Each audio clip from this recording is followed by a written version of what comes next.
Hello dear students, मैं doctor MS. विमल और poem का इंटरप्रिटेशन करने जा रहा हूँ। पोइम का टाइटल है एंग्जाइटी अफेक्चम। It is written by Devesh Rao Bauddh. Devesh Rao बौद्ध द्वारा लिखित पोइम जिसका शीर्षक चिंता एक फालतू की चूं चपड़। ये चिंता एक फालतू की चूं चपड़, इस पर कविता की है इंग्लिश में पोइट देवेश राव बौद्ध ने, जिसको मैं हिंदी में अभिव्यक्त करने जा रहा हूँ, इंटरप्रीट करने जा रहा हूँ। I am not your faithful mate, believe me really I am not. मैं तुम्हारा वफादार दोस्त नहीं हूँ, सच मानो वास्तव में मैं नहीं हूँ। It's not me who comes to shake your hand. मैंने आपसे कभी हाथ नहीं मिलाया, मैं नहीं हूँ जो तुमसे हाथ मिलाने आया हूँ। यू ऑलवेज इन्वाइट मी, तुम ही मुझे बुलाते हो। चिंता को मनुष्य खुद बुलाता है, इसका भाव ये है। You always invite me from morning to end, सुबह से लेकर शाम तक तुम चिंता करते हो, मुझे बुला बुला करके मुझे इनवाइट करते हो। चिंता को पर्सोनिफाई किया है पोइट ने। पर्सोनिफिकेशन अलंकार है। जो चिंता खुद बोल रही है, आई कह कर के संबोधित किया है। तो आगे कहती है चिंता कि you hold me up till your last date, और अंतिम सांस तक तुम मुझे सिर पर बिठाए रहते हो। I am not an illusion, not a so called fate. I am just an illusion, मैं मात्र भ्रम हूँ, मैं कुछ हूँ नहीं, मेरा कोई अस्तित्व तो नहीं है। अर्थात चिंता नाम की कुछ है नहीं चीज़, चिंता जैसी कुछ है ही नहीं। डॉक्टर भी, जब कोई व्यक्ति स्ट्रेस में होता है तो डॉक्टर भी कहते हैं जाओ सीटी स्कैन कराओ माइंड का, तो रिपोर्ट नेगेटिव आती है, अर्थात कुछ है ही नहीं। Not a so called fate, और ना ही मैं कोई तथाकथित भाग्य में लिखी हूँ कि ऐसा तो होना ही है, मेरा आना तय है, ऐसा भी नहीं है। यू थिंक, जैसा कि आप सोचते हैं। I am your real buddy so thriller come on duet.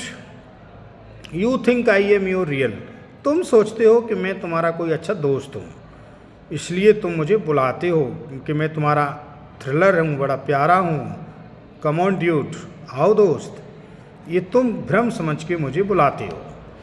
I am a silent killer, मैं एक बड़ा शांत प्रवृत्ति से मारने वाला किलर हूँ, साइलेंट किलर हूँ मैं। लीव मी, इसलिए मुझे छोड़ दो, अच्छा रहेगा। चिंता खुद कहती है कि मुझे छोड़ दो, अच्छे रहोगे। बिफोर आई रूइन यू ऑल, इससे पहले कि मैं तुम सबको बर्बाद न कर दूं। As I keep chasing you, जैसे कि मैं तुम्हारे पीछे पड़ी हूँ, ऐसा तुम्हें लगता है, लेकिन मैं पीछे नहीं पड़ी हूँ, तुम खुद मेरे पीछे पड़े हो। मुझे छोड़ो इससे पहले कि मैं तुम्हें बर्बाद कर पाऊँ। Even in a shopping mall though I am may look like a dear to cuddle. भले ही तुम चाहे बाजार में हो, शॉपिंग मॉल में हो, घर में हो, आप मुझे ढोते ही रहते हो, जैसे कि मानो मैं तुम्हारा बहुत प्रिय हूँ। But I am mould your life, लेकिन मैं तुम्हारे जीवन को बहुत ही परिवर्तित कर दूंगी नकारात्मक रूप से। एज एन अनसॉल्व्ड पजल, जिस प्रकार से कोई अबुझ पहेली है, अनसुलझी पहेली है, तमाम सारी पहेलियों के सॉल्यूशन नहीं निकल पाते, मैं भी एक अनसॉल्वेबल रिडल हूँ, मैं भी अनसॉल्वेबल पहेली हूँ।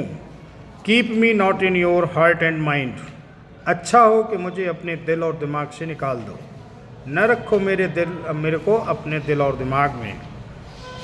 Heart and mind, leave me fly away, अच्छा हो कि मुझे छोड़ दो और जाने दो। नीड नॉट टू बाइंड, मुझसे ना बंधे रहो, ना मुझे अपने आप से बांध के रखो। सही सलाह तो यही है।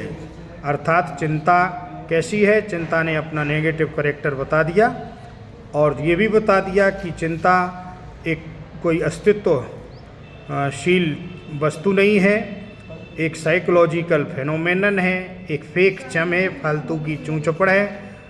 एंजाइटी नाम का कोई ऐसा अस्तित्व नहीं है, लेकिन व्यक्ति फिर भी जीवन भर ढोता है। अच्छा हो कि इससे निजात पाएँ। ये देवेश राव बौद्ध ने अपनी कविता के माध्यम से बताया और मैंने आपको हिंदी में इसका रूपांतरण किया। आप सबके लिए ये कविता कुछ ज्ञानवर्धक साबित हो। Thank you very much.